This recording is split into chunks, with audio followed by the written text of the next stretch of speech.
Samajwadi party के कुछ नेता प्रेमचंद्र के दरवाजे पाए थे मिलने, यहाँ से वो दुबे जी के दरवाजे पे भी गए थे, लेकिन भाग्यपूर्ण है कि वहाँ पर कोई है नहीं। आप यहाँ दोनों जगह गए थे, किस तरह की क्या आप लोगों को क्या लगता है? हम लोग समाजवादी है, पीड़ा है दोनों घटनाओं का। एक पहले घटना प्रेम यादव जी के साथ हुआ, अरे घटना हुआ नहीं होता, इतना भी घटना नहीं हुआ। पुलिस को ये चाहिए कि फ़ोन करके बुलाया कौन था, वो पहले सिद्ध करे सब चलान से।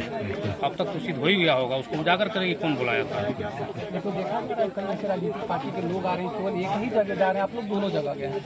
हम लोग जा रहे हैं समाजवादी हैं, ये उनकी व्यवस्था है।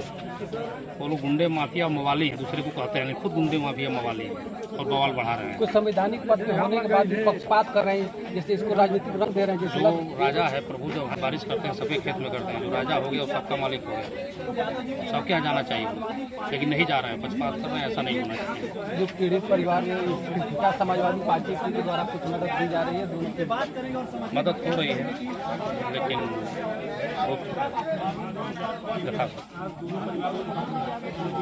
तो जहाँ आप लोग लगातार यहाँ पुष्टि बनाए रहे, तो क्या लगता है कि यादव परिवार के साथ कार्रवाई हो रही है, उचित है या अनुचित है? एक तरफा कार्रवाई हो रही है, अनुचित। तो ये 5 लोगों की हत्या हो गई, एक परिवार हमारा कौन तो कोई दिखा नहीं। एडीजी लॉ एंड ऑर्डर का है, एडीजी गोरखपुर का जो बयान आया ये एक्चुअली दुर्घटना है, जबकि हत्या हुई है। प्रमुख सचिव गिरी का जो बयान आया और एडीजी येलो का जो बयान आया कि नहीं पहले हत्या हुई, प्रक्रिया का प्रक्रिया हुआ, डीएम साहब ने, लेकिन उसके बाद ये कैसे कह रहा है कि अनेक अच्छी कार्रवाई हो रही है। अब ये कहा जा रहा है कि अब नोटिस रखा गया है यहाँ पर आज तक क्या कर रहे थे? आज ही नहीं घर बन गया है। आज तक क्या कर रहे थे जब आई पहले से पड़ा था? अब हत्या हो गई, बगीचा कहा जाता है जरले को फोरन डाले, एक तो हत्या हो गई, उसके बाद आपको घर गिरा देंगे। और तमाम मामले आज भी जनपद में, उनकी 3 बेटियां हैं और नाबालिग लड़का है, वो कहाँ जाएंगे? एक विकलांग लड़का है साथ में, कहाँ जाएंगे? तमाम मामले ऐसे जमीनी विवाद को लेकर अभी तक सुलझा ही नहीं है, जिसको विवाद हो रहा है। आप कह रहे हैं कि आज नोटिस शामिल हो जाइए, जिनके नाम से आप नोटिस जारी कर रहे हैं जेल में है, तो धीरे तब तो जाएंगे आप सामने न्यायालय में।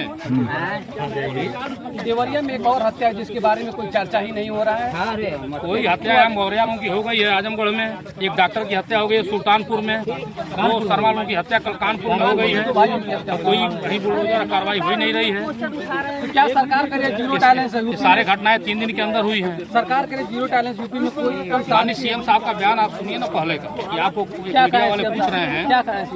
मीडिया वाले पूछ रहे हैं कि आपको एक थप्पड़ कोई मारेगा तो सख्ती होगी तो हम मारेंगे, कानून न्यायालय क्या करेगा? नहीं चल रहा है। इसका क्या मतलब है कि अगर हम मजबूत है तो आपको दोबारा पर तो वही माननीय जी कह रहे हैं ना, हम लोग थोड़ी नहीं कह रहे हैं, उनका बयान है, आप पूछिए। आप समाजवादी पार्टी से किस पद पे हैं? पार्टी मैं जिला उपाध्यक्ष चौधरी राम प्रकाश। जैसे देख सकते हैं कि समाजवादी पार्टी के चौधरी ये पूर्व जिला अध्यक्ष है, इनका कहना है कि हम दोनों परिवार के पास गए हैं और पीड़ित दोनों परिवार से मिले हैं। हम ये अब ये प्रशासन पर होगी किस तरह से कार्रवाई करते क्या करते हैं, लेकिन पीड़ित दोनों परिवार हैं। इस घटना की